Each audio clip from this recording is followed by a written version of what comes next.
It's Tuesday, December 22nd, and this episode is brought to you by Yard Art Greetings, making fun and lasting memories for any celebration, yard art, and event displays. Hello, everyone. I'm Deborah Gardner, your host for Hospitality Today Live, where real-life topics, perspectives, opinions, stories, and lessons are shared from my amazing guests that work in the hospitality industry. And we are on a roll with some fabulous guests. And this time, it's two for the price of one. Okay, my show is free. There's no doubt about that. But we have two guests, and they are sisters and co-owners of Hotairexpeditions, Stephanie and Amanda Long. They will share what's it like to run a business as sisters, compete in the hot air expedition space, and now having to pivot during COVID-19. Do you think they have good days and bad days? Well, find out, as you will not want to miss this great conversation starting now.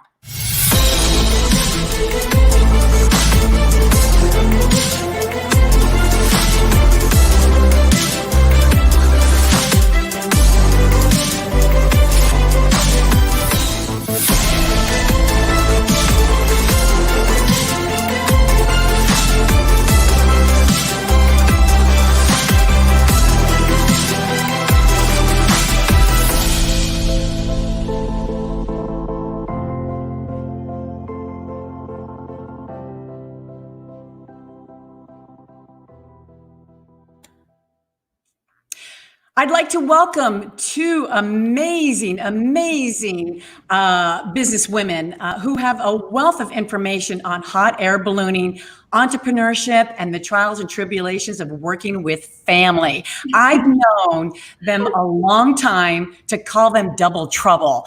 Welcome, Stephanie and Amanda. Hi. We're so glad you're here, especially during the holiday week. Oh, well, thank you so much for having us. We just love the hospitality industry and are beyond happy to be here. So thank you so much. Oh, you're welcome. We're delighted to have you. And we have actually opened up the chat for comments and questions from your fans that are going to be watching today. But first, I have to admit that we need to open up today's show with a question for you, Stephanie. You actually have a pig?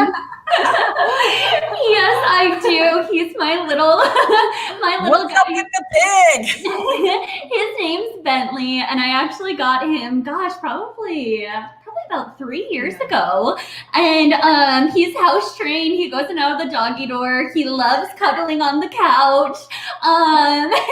He's a little love bug for sure. His name's Bentley. Oh, wow. Now, does he actually live in the house? I mean, does he do sales calls with you? Does he go up in the air and the balloon rides? We keep joking around that we need to make him our little mascot and say where pigs fly.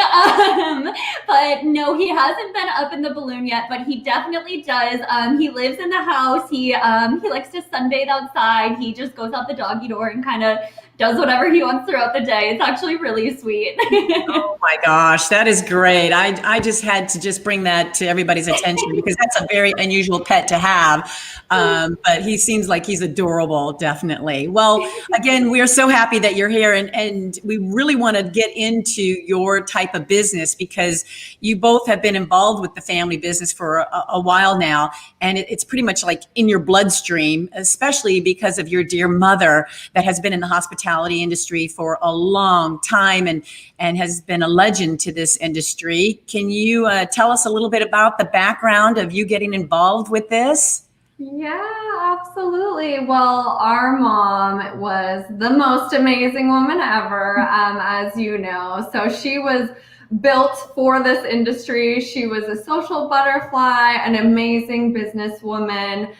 We were lucky to call her our mom. So we've been kind of involved with the business since we were kids. Obviously, the business started when I was 4 years old, when Steph was just born.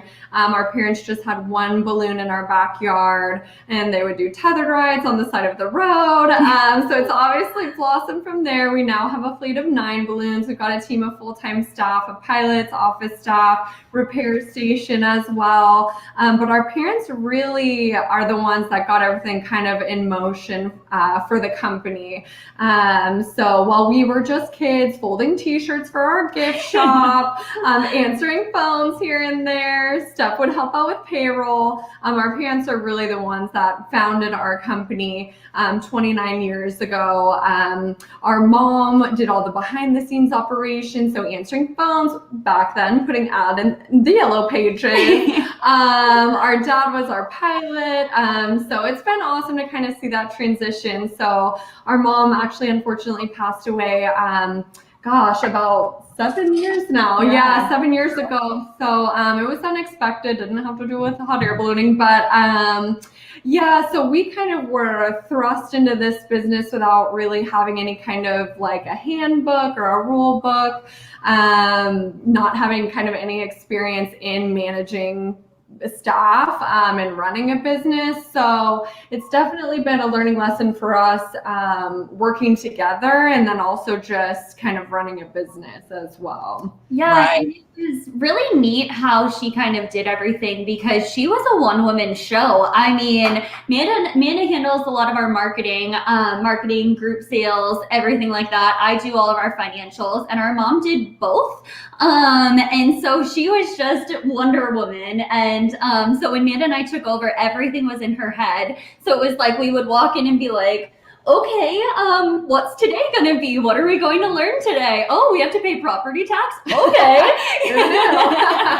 And it was just kind of every day. But she was definitely Wonder Woman by far. Yeah. And the industry knows that too, because she's a legend in the industry. And it seems like it was just yesterday that this unexpected incident happened. But I think that the lessons that you both had learned, because it was unexpected, it's kind of like what everybody's going through with the pandemic right now. It's like everything is unexpected. So you're having to get on board and learn the business or a life without your mother, just like that. And it was a devastating time, but yet when you look back, I'm sure you're like, wow, look at how far we've come with this company. And I know she's going to be, looking down and so proud of you both taking on the company to the level that it is today.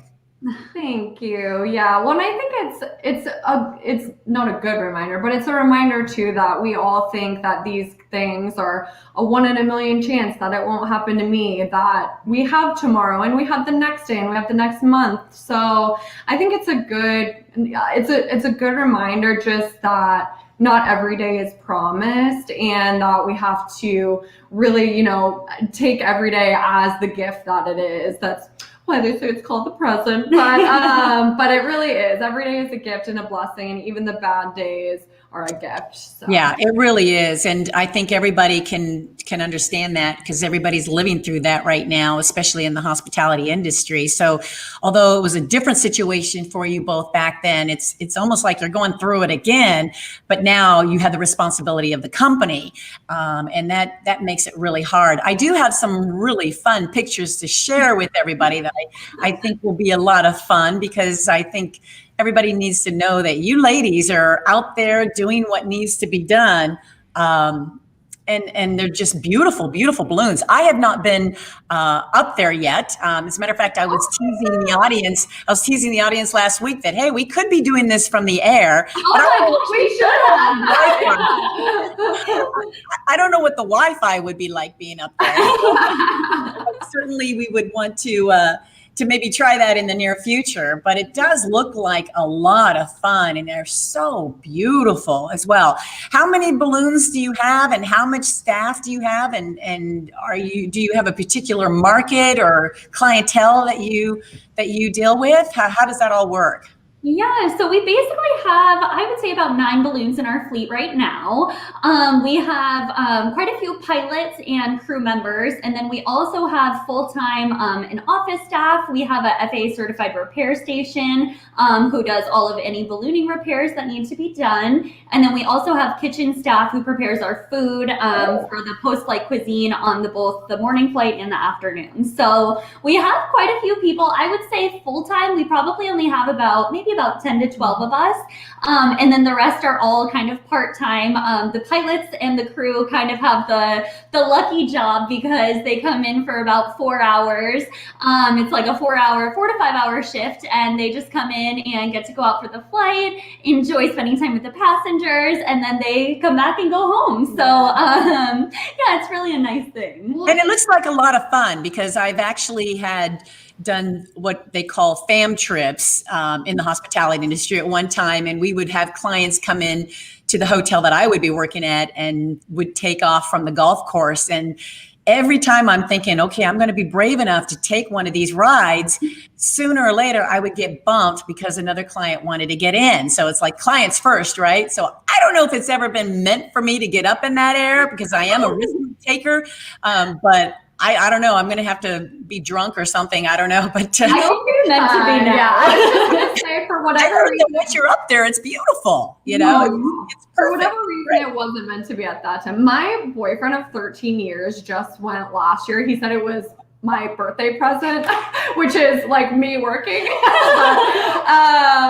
actually went up. He's terrified of heights, won't even get on a ladder. Like gets like weird when we go hiking. So he finally went, and I took this video of him up in the air, and I was like, how is it? Is it scary? And he said, no, it's awesome. It's so much fun. So I was like, if he can do it, anyone can do it. You'd be just fine. That's good. That's good to know. Well, here's a serious question among you two, because I know a lot of people have always wondered what's it like to work with family. What's it like operating a business as sisters? So it's actually really fun. Amanda and I have basically been best friends since we were kids. We've always done everything together anyways.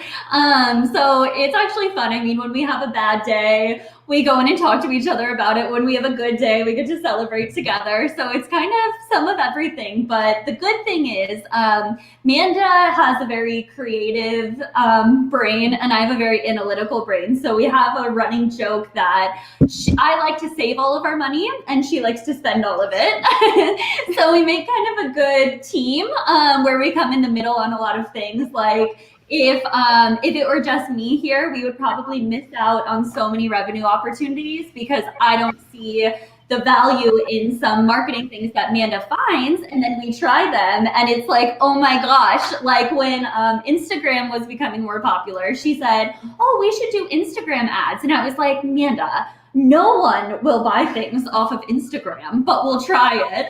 And now we get a bunch off of Instagram.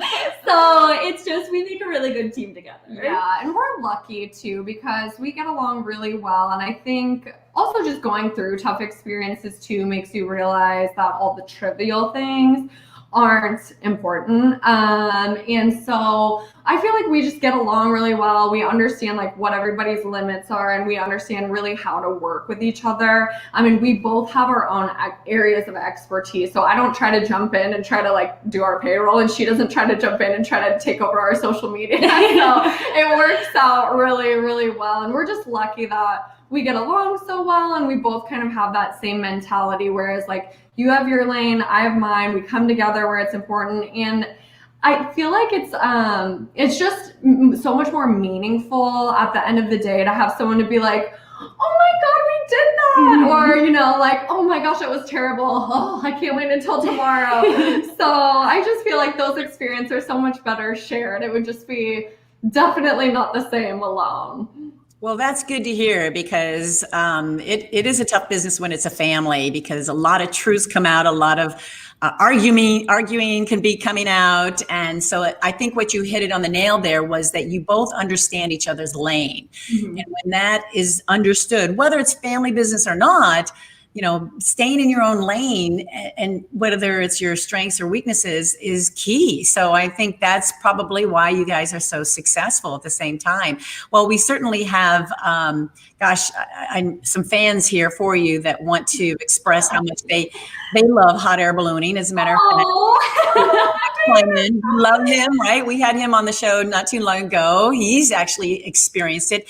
And wait till he tries it down in Tucson. I mean, he's been in California before, but now that he lives in Tucson, oh my gosh, it's going to be so beautiful there, I'm sure. And then Lisa has an actual question for you that she wants to know is how much training is needed to fly one of these balloons?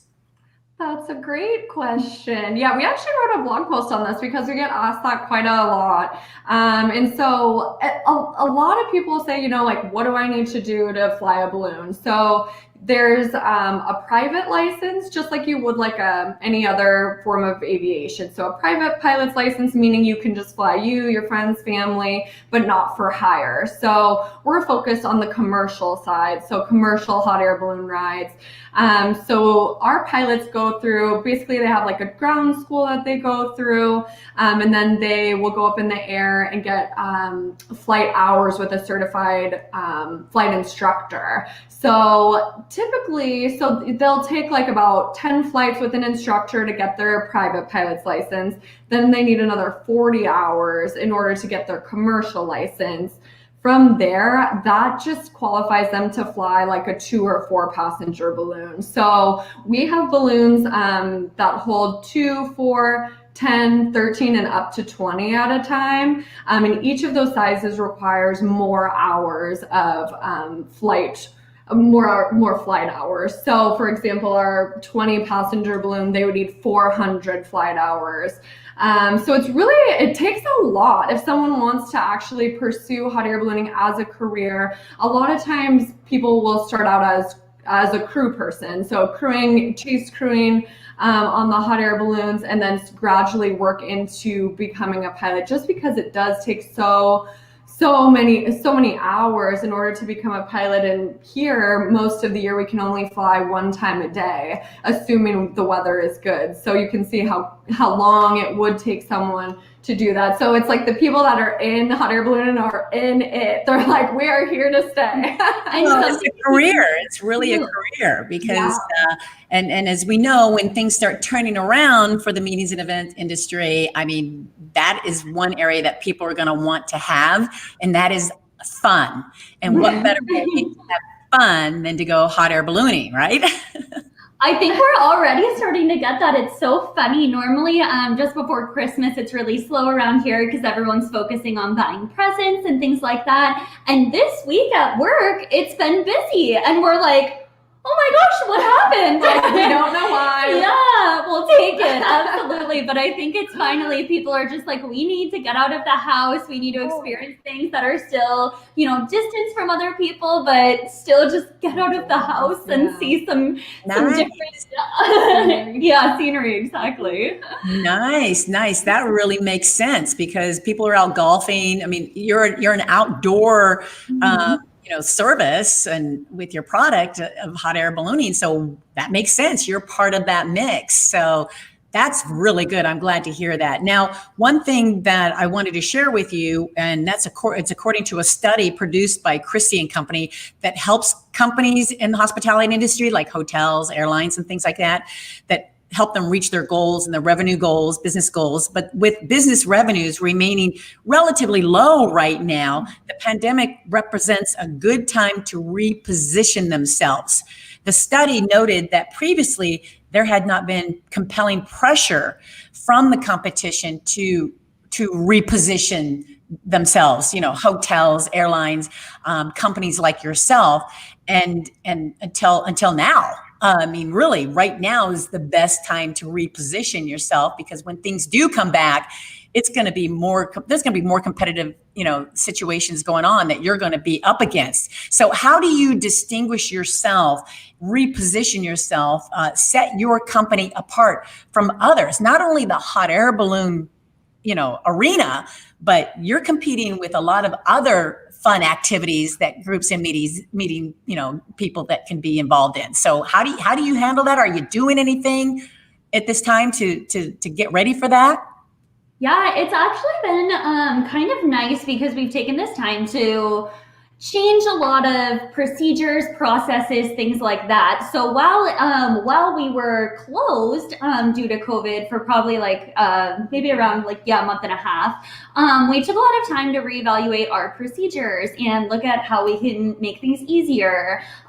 Could we bring our staff in and start getting our equipment to the next level so that when it is time to fly, we don't have, a trailer that has something broken on it. Everything is tip-top shape. And how do we make it easier for our check-in staff and things like that? So we've really taken the time now, since we have the time, to try to change our processes and make things better so that as it does get busier again, we're in such a better position than we were. And even with training, it's been a really good time to retrain and show people the right way to do things, because we all just kind of get in the motion of things, and sometimes it's the perfect way to do things and sometimes it's not, but it could be the easier way. So it's been a really good time to kind of change a lot of what we've been doing. Well, and I think we've had the gift of time. Of course, COVID has not been easy for any of us, but it's given us the time to do the things that we don't normally have the time to do. So we've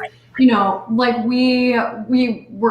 tested out a texting app. So we placed it on our website and said, hey, have a question, text us, because we think that maybe, during the booking process, this isn't something that people are doing every other weekend. This is probably a 1 or 2 or 3 time thing that people are doing. So probably there's just a simple question holding them up from actually booking. So, we implemented that and saw huge feedback on that and huge usage on that. So implementing that and just shifting more and not saying we only want corporate business, we only want group business, we only want travelers, also focusing on our local market too. Just to say, how can we be more welcoming to locals? How can we, what can we do to attract them? And we just recently launched a holiday gift box, which we thought was super fun. Of course, we have gift certificates that people have been able to buy for forever, but we were able to launch this box that makes it a nice, easy package. So we're constantly trying to think about these little things. What are the little things that can take us, push us to the next level, that can differentiate us, that can make us different than any hot air balloon company? Because we don't just want to be a hot air balloon ride. We want to be a hot air ballooning experience. And we want to be the best at what we do. And just also listening to feedback too. And I think that's something that people don't talk about all the time, is that, you do get feedback from customers, and sometimes it's not the easiest thing to hear. Right.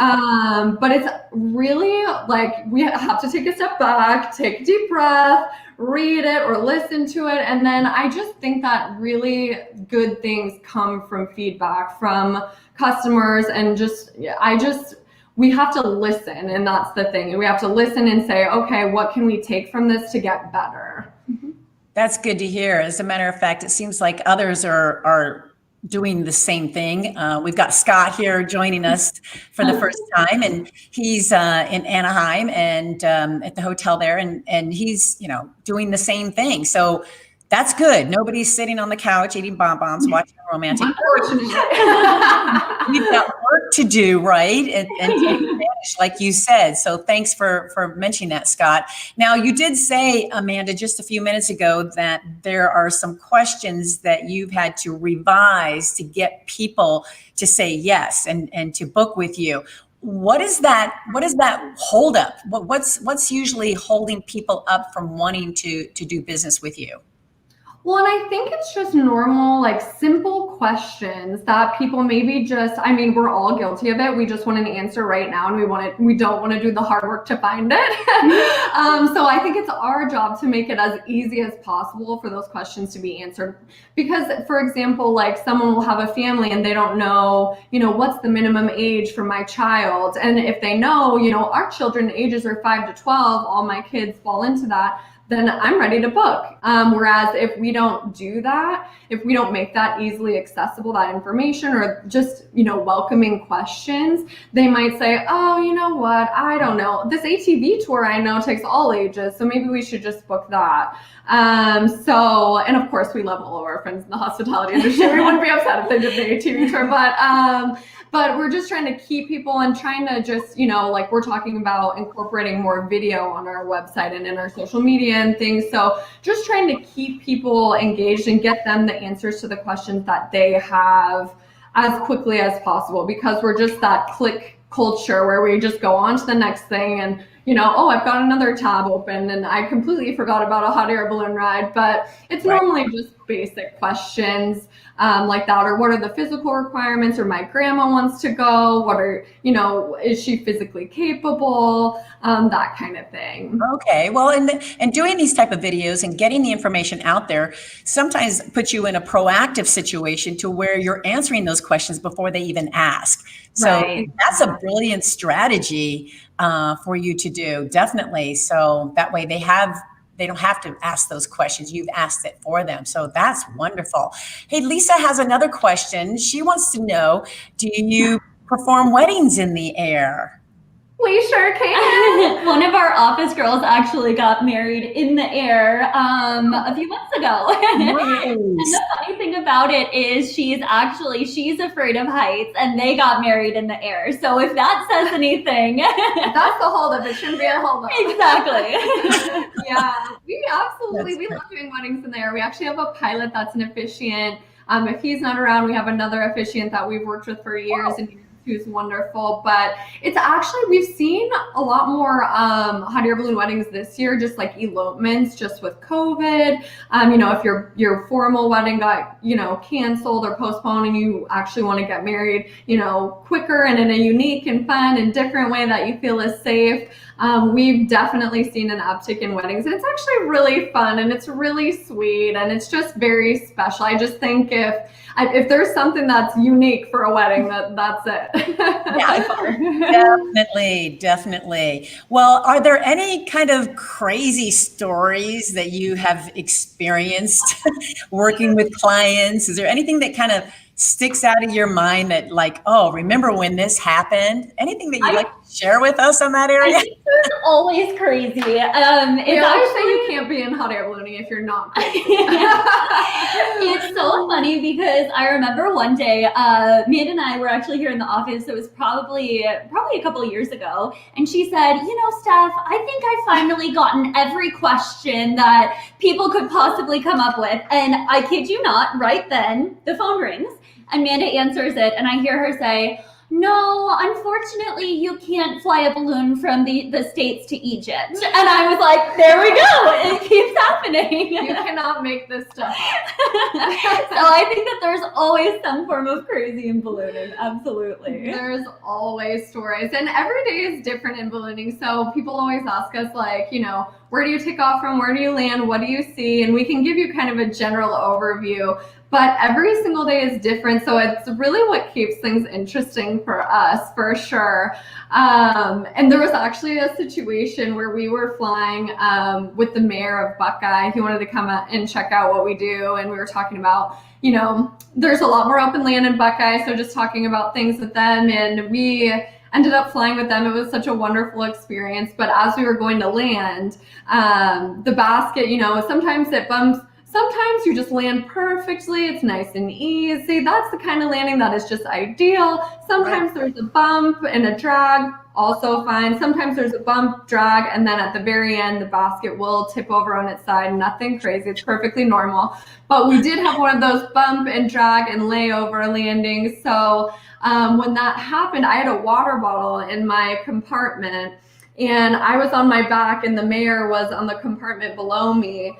And I didn't realize I was like sitting on my water bottle, and the water was going on to the mayor. And he was like, "Amanda, I think, did you have an accident?" I was like, "Oh my gosh."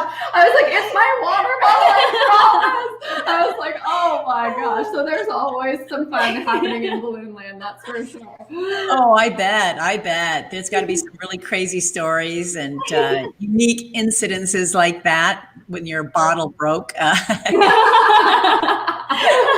is too fun. Well, let's share with your clients, the meeting and event professionals out there, looking back at these past few months. Are there any tips, successful tips, maybe like 3 tips that you would like to share? Because I know everybody, again, has been through what we've been through together, but I'm sure from your personal experience, there are some areas that you can share with them. Yeah, for sure. Well, I think one thing that especially Steph was really good at during this time, because it was hard and none of us knew what was going to happen. And it's just like, okay, we've got people on the payroll, we have a mortgage to pay, we've got vehicles on insurance, we've got utilities, there's all these things that nobody really talks about. And it's like, well, how do we survive? Like, we're not making any money. We were forced to close down for a month and a half. What do we do? And something that Steph was really good at and really diligent at was trying to find, first of all, areas that we could cut. So things that we can cut, and also just, there's little things like, do we need this $5 a month Carbonite subscription, or whatever the situation is, or can we cut a phone line that we don't need? But also, like, really the main thing is just to keep trying when things are tough. So like, we, had applied for the PPP, hadn't heard back. What are we going to do? Steph's applying for grants. Like, I mean, without being proactive and just to keep trying, none of these things would have happened. So it's a really big testament to Steph, really. And just that is just a really big take home for us. It's like, how can we get creative? How can we try? What can we do in a different way? We need to make this work, and we can't just sit here and hope something falls in our lap. Well, and I think it's also utilizing the resources that are given to you. So it was actually great because we had gotten an email that said, oh, hey, there's this grant that's available, you can apply. And I had went in and I worked from home that day because I was like, I need to make sure to get this grant application done. And I pulled it up and it asked for so much information. And I was almost like, I'm going to spend my entire day working on this application. Is it worth it? Is it worth my time? Whatever. And literally a week later, we found out that we had received the grant, and it was amazing. And it felt like all of our hard work had paid off, and every application that we put in and every little step that we had tried to do had finally kind of come together. So it's like, even when you think, okay, well, we applied for the PPP, we applied for the SBA disaster loan. Now what? Just keep looking and keep trying to figure it out, because there's always another solution out there. It's just a matter of continuing to look for it. Yeah. And I think another thing too is, like, we are always trying to keep things very positive and very lighthearted and very fun, because that's the only way to live, obviously. But also, I just think too, like, it's okay to have a bad day. Like, everyone has bad days, but we surround ourselves with people that lift us up. Mm-hmm. We actually went on, we visited Utah, and we went on a dog sledding excursion, and the place was amazing. It's called Luna Lobos Ranch, if anybody ever wants to go there. But they're a dog rescue, and they also do dog sledding. And we went there, and one of the guys, the owner, was actually, like, he was telling us all about this beautiful property. They've got 80 dogs. They have 5 kids. I mean, we don't even know how they do it. I don't have any kids. I don't know how we're running Hot Air. But he was even saying, like, there's times when obviously we don't think about this. We just think about all of the awesome dogs and getting to be around them all day. But, there's times when they get to a certain age and it's not as easy, or, they start to get dementia, or they have to put a dog down. And how the owner was even questioning sometimes, is it worth it? And it's like, you know what? Thank you for saying that, because sometimes you question that and you get upset and you get frustrated by the situation or what's happening around you. But it's okay to have good days and bad days, but it's okay to have bad days, and just to really, understand that nobody has perfect days every single day. And what you see on social media is obviously a highlight reel. So we don't post, we're here at the office at 8 p.m. working on our computer. It's so much fun. So just to know that you're not alone and that we all are in this together. We're all here for each other too. like when, for example, when Steph was talking about the SBA loan or the PPP, she's reaching out and texting, our friends in the industry, like, hey, have you applied? We got approved. Like, you should do it too. Just surrounding yourself with people that care about you and that also uplift you. Yeah, absolutely. Well, yeah, and even on the everyone has bad days, I go to physical therapy because I get headaches, and I was at my physical therapist's office the other day, and I was like, it must just be so nice. You go home every day, you've helped so many people feel better, and I was like, do you ever have a bad day? Because you go in and he's smiling and happy and he's helping people, and he was like, Steph, there's always the people that you can't help.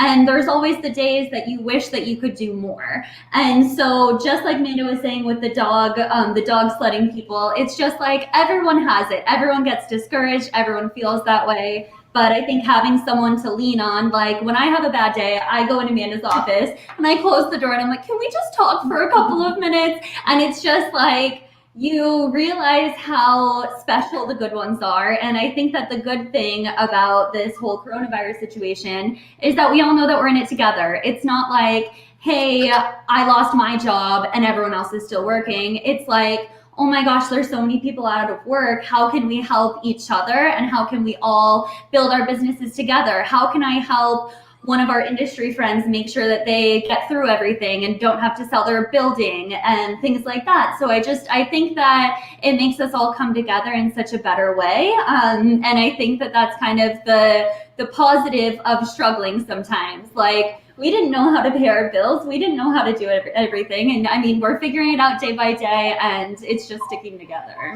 Yeah. Well, and I think just talking about like business tips, like how Steph and how we were kind of talking about that we just stay in our lanes with our own kind of areas of expertise. But I think that, like a part of having a good team too is to kind of put them where they will thrive. Like, we have one of our staff members that really is great with customers. So we put her in the direction, can you respond to these reviews to let people know we got them, that, we're taking their feedback into consideration, or we really appreciate it. Or if there's someone that really is a great writer, we say, maybe you could write a blog post for us, and so like I'm more creative and not so great at numbers. So Steph handles our numbers. I do more creative stuff. So just really positioning people where they can thrive, because could I maybe do our numbers? Probably. Would it probably take me 3 times as long? Yeah. Would I enjoy it? No. So it's really good to just be able to point people in the direction where they're passionate about or that they all thrive in, just so that, you guys can all work together as a team and really build each other up and be the most productive. And even come up with great new ideas. I mean, there's times, where we'll get feedback from our staff like, oh, we never even thought about that. Or Steph will say something, right, and I'm like, that's a great idea. Why hadn't we thought of that? So not feeling like you're like the queen bee. It's great to just be able to listen and take everybody's feedback into consideration too. Those are great ideas. And I'm sure everybody out there, not only, for their business life, but for their personal life, can relate to all 3 of those tips. And it obviously has worked for you guys. And now it's just a matter of taking those tips and developing from them as well. But I love the fact that you both know your roles. I think that really has a lot to say when working with family, knowing your roles, and again, knowing which lane you're good at, especially the strengths that you were talking about. Yeah, and just not stepping on each other's toes too. Yeah. Because Amanda is so great. She does all of our group stuff and our tethers and things like that. And it's so funny because if Amanda's out of the office, sometimes our office girls will be like, oh, hey, this person's on the phone about their group. Can you take it? And I'm like, Amanda knows all the details. It's her thing. And I don't want to change something because I don't know the whole background. So I think it's just really good to make sure to not step on each other's toes. And I think that we used to when we first started because we didn't know what our role was. And so now that we kind of do know our role, we can stick with it and make sure just not to step on toes. Well, and nothing's perfect in the beginning. You have to mess up in order to find out, the good things too. We have to fail in order to learn from it sometimes. And isn't that the truth? Yeah. Isn't that the nothing truth? is perfect. Like you don't just show up and, oh my gosh, all of a sudden we have 900 balloons and everything's great. Like, it takes work and it takes trial and error, and that's okay. Yeah. As a matter of fact, I heard someone the other day saying, not only does it have failure involved in there, but frustration, failure and frustration are hand in hand, and you can't get emotional about it, especially in business. You really have to stay the course, stay focused, and say, okay, what is the solution? And even have the reason behind it first before even getting the solution. You always got to know the reason before getting the answer. So it seems like both of you that, you really collaborate well together and communicate well, even though you have to go in each other's office and cry a bit, but it's still communication, right? We've been there. Communication. I think that's just where everything stems from, is communication. Like we say that all the time. It's like half the things that happen, it's just because someone didn't understand what was going on, or someone didn't communicate something with someone else. It's so important. And it's like, man, I mean, if we can, we just need to get everybody on the same page so we know, what are the expectations? What's the procedure? And there's no stupid questions, just be open and communicate. And you know what? I think that is kind of another tip too, is to not listen to, because, we have employees come in and sometimes say, oh, this person did this and things like that. We're also babysitters. But no time for that. It's definitely happened. But not to just listen to one side of the story, because I think that a lot of people, when you hear the one side, you take that as the full truth. And then you try to talk to the other person about, okay, hey, this situation, whatever. And you already have in your mind that X, Y, and Z happened. So you don't necessarily take it objectively and look at it that way.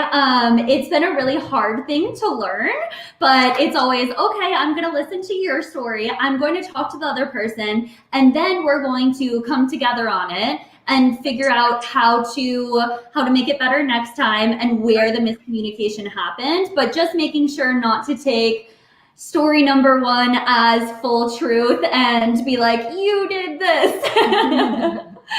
Right. And that's a great example of leadership. And when you are, you have your own company too, and you're the leader, there's even more responsibility there. And if you're able to sit down with your staff and say, what's your story and what's your story, it gives you some time to digest what's going on here in order to find the answer, the solution to both parties. Because last thing you want to do is lose your employees after putting so much time and effort and investment in them. But that's a smart thing to do. And I'm glad you brought that up, Stephanie, because I think as leaders, we have a tendency, or they have a tendency, to jump and into trying to resolve something so quickly, when in reality, the more information you have, the more you're going to be able to help each party. And so congratulations. I'm glad you did that. So, well, I can't believe how quickly this hour is going. And we've got other people, I think, that have some questions too, or definitely comments. We've got Ron, who wanted to actually show you some love. And he's also, if you're not failing at times, you're not trying hard enough. And how true is that? It actually kind of reminds me of in The Devil Wears Prada. I always think back to this when the guy says, he says, oh, well, your relationship's terrible? That must mean you're in line for a raise. I always think about that. That is so true. Well, and Brad York, who is such a good friend of mine, is on watching today, and he's saying this is all good stuff, which is really, really true. Well, we're learning from the best here, Brad. So I can definitely agree with you on that. And here's a great comment from our good friend, both of ours, right? Oh, Ray on here. Yeah, he definitely says you are the dynamic duo. Great presentation, and he really appreciates all the information that you have displayed here today as well. So thanks, Ray, for joining us. It's so exciting to see him there. I've got to get him on the show eventually, don't I? Yeah. Well, these are great comments from everyone. So as we're starting to wind down the show here, can you share with us what you want for Christmas or the holidays? I mean, The hard-hitting Anna's going to be here pretty soon.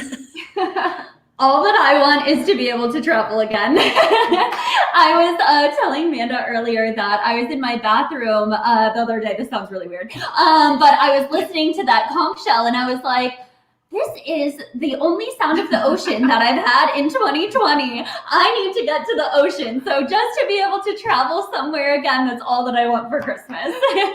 I have to agree with you on that. How about you, Amanda? You know it's been a rough year when you're in your bathroom listening to shows. Yeah.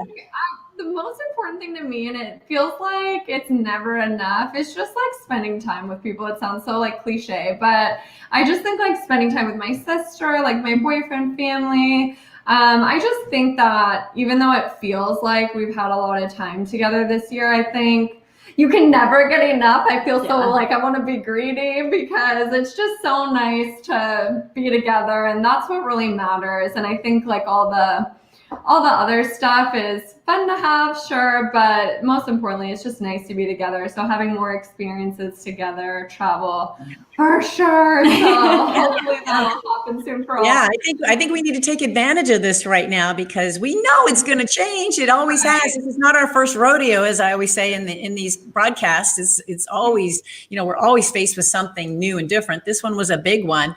But what we want for Christmas right now, we might as well take advantage. I just want a real hug is what I want. Yeah, I agree with that. A real hug, I think my husband's getting sick and tired of my hugs, As a matter of fact, he always says, Deborah, you're such in a kissy, huggy industry. And yeah, I miss that, right? We enjoy it. So true. It's so true. Well, I would love for people to want to continue to reach out to you. Is there a way that, you mentioned Instagram earlier. We definitely know that we have some contact information here for you, which I will put up here if you don't mind.